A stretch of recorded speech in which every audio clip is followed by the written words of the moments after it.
Baik, terima kasih saudara. Senang sekali saya Flanadia dapat menemani Anda kembali dalam Serambi Topik. Dan kali ini tentu saja telah hadir bersama saya Bung Yarmen Dinamika, redaktur pelaksana harian Serambi Indonesia. Selamat sore Bung Yarmen. Selamat sore Nana. Baik saudara, pada headline news Serambi Indonesia hari ini mengangkat mengenai April. Pada bulan April nanti Nasdem akan umumkan cagup. Dan lantas mengapa Bung kita angkat ini menjadi headline pada hari ini? Ya, sebetulnya sejak 2 bulan atau 3 bulan lalu Serambi sudah menjadikan berita bertema politik itu sebagai liputan utamanya gitu. Ya. Cuma saja kan tidak setiap hari, kadang-kadang ada bencana, terus kemudian ada gelombang pasang, ada peristiwa-peristiwa lain.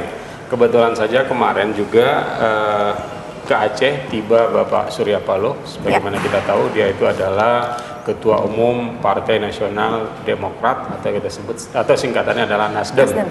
Otomatis kedatangan dia itu kita anggap bagian penting dari perjalanan atau proses politik di Aceh, karena dia pasti akan melakukan orasi politik dan nanti orasi politik itu akan berpengaruh pada peta perpolitikan Aceh. Dan ternyata benar saja kemarin sudah dinyatakan ketika dia datang dia tidak mengumumkan siapa calon gubernur yang akan diusung, didukung atau dimenangkan oleh Partai Nasdem, melainkan dia hanya menyatakan bahwa bulan April nanti, sebulan dari masa sekarang, akan diumumkan siapa calon gubernur dari Partai Nasdem. Itu satu yang penting. Yang kedua, dia mulai menyebut kriteria calon gubernur versi Nasdem. Ada 3, menurut dia adalah orang yang memiliki kapasitas. Artinya sangat layak menjadi pemimpin, punya kapasitas leadership yang bagus gitu. Terus yang kedua, memiliki elektabilitas. Artinya banyak orang yang mendukungnya atau memberikan suara barangkali melalui survei-survei atau melalui polling pendapat. Yang terakhir sekali adalah orang yang mampu menjaga keharmonisan dan memiliki diplomasi yang kuat dalam hubungan Aceh dengan pusat. Itu kriteria yang akan dicari gitu. Nah, kalau kita lihat kriteria pertama dan kriteria kedua, ya hampir seluruh kandidat-kandidat itu memenuhi syarat, punya kemampuan leadership, punya pendukung yang saat ini real, paling tidak ya seperti Mualim dia punya pendukung, Jaini punya pendukung, Irwandi punya pendukung, semua punya pendukung. Kriteria ketiga ini yang agak lebih spesifik ketika diharuskan memiliki bisa menjamin keharmonisan antara hubungan Aceh dengan Jakarta dan memiliki lobby yang pusat, diplomasi yang kuat dengan pusat. Nah ini agak spesifik, nggak semua dari kandidat kita tadi itu memiliki kriteria seperti ini. Gitu. Oke, ini disebutkan bahwa akan melalui survei seperti itu, Bung. Sudah adakah nama yang muncul? Kemudian bagaimana mekanisme survei yang dilakukan? Ya, ketika dia bicara elektabilitas, ketika kampanye pemilu belum dimulai, otomatis cara mengukur elektabilitas salah satunya melalui survei. Nah ini akan menjadi pekerjaan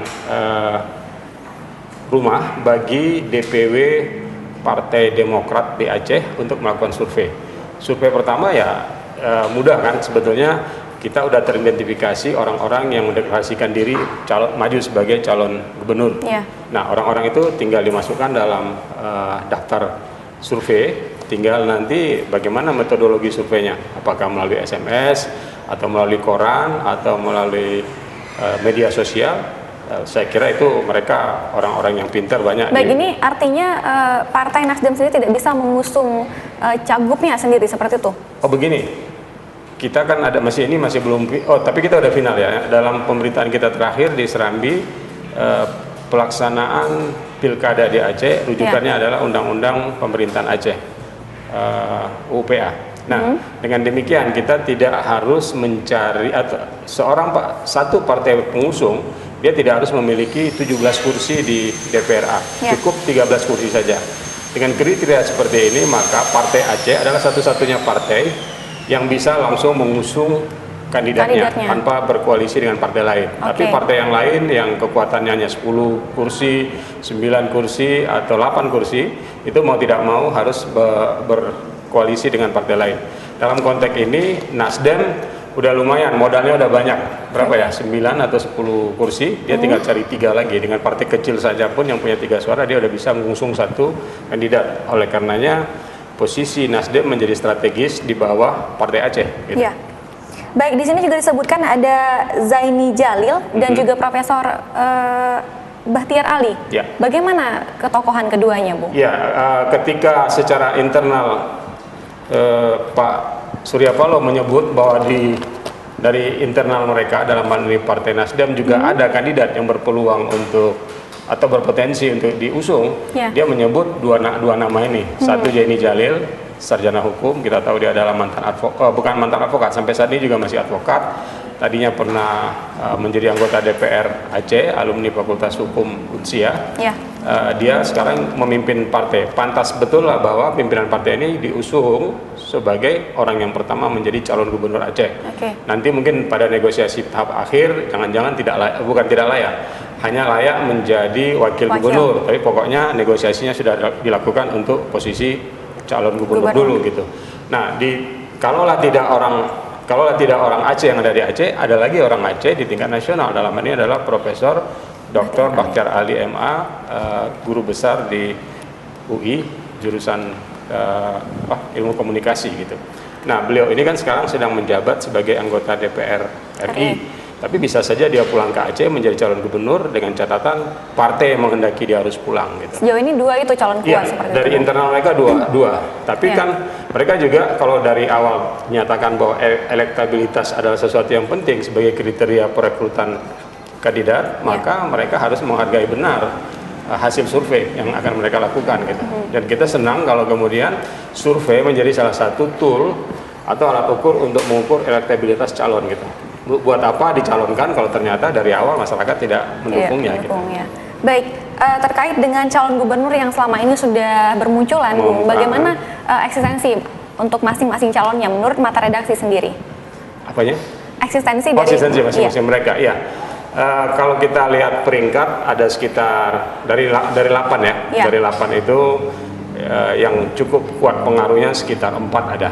Ya, Mu'alim kalau kita urut, kemudian Jaini sendiri punya pengaruh besar, terus kemudian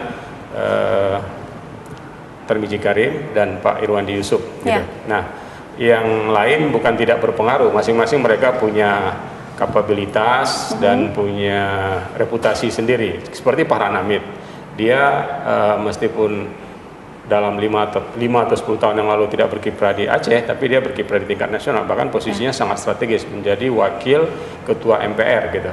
Dan dia ternyata udah diusulkan oleh ketua DPP PAN Pak Zulkifli Hasan sebagai calon gubernur dari Partai Amanat Nasional. Tapi Partai Amanat Nasional juga nggak bisa mengusung karena kurang kursi. Itu dia. Di luar itu ada Jakaria Saman. Jakaria Saman akan maju melalui jalur independen. Nah, beliau ini kita belum tahu betul sepak terjangnya di dunia politik, kecuali dia pernah menjadi Menteri Pertahanan di Gerakan Aceh Merdeka gitu. Dan otomatis kalau dia maju dan berasal dari PD, dia akan menggerus suara dari masyarakat PD. Kalau selama ini mereka ada yang pro kepada Gerakan Aceh Merdeka, suara di PD juga akan terpecah karena dari PD ada Jaini Abdullah. Oke, fokus liputan kita ke depannya terkait isu politik ini bagaimana, Bu? Ya, hari ini wartawan kita tadi udah kita tugaskan ke beberapa tempat karena ada pertemuan penting dan itu bisa diproyeksikan jadi headline besok. Pak Surya Paloh itu bertemu resmi dan forumnya terbuka dengan Muzakir Manap. Sebagaimana kita tahu, Muzakir Manap selain wakil gubernur, dia adalah ketua DPP Partai Aceh. Nah, di situ nanti akan kelihatan karena ada isyarat dari Muzakir Manap yang sering kita sebut sebagai Mu'alim ini, dia sudah menyatakan harga mati bahwa wakilnya itu dari Partai Nasional gitu. Tentulah hal itu menarik bagi Nasdem. Kalau tidak bisa jadi orang nomor 1, nomor 2. Baik, kita akan terus menantikan informasi dari Serambi Indonesia. Terima kasih Bung Yarman untuk waktunya. Saudara, demikian perbincangan kita dalam Serambi Topik, kembali ke studio.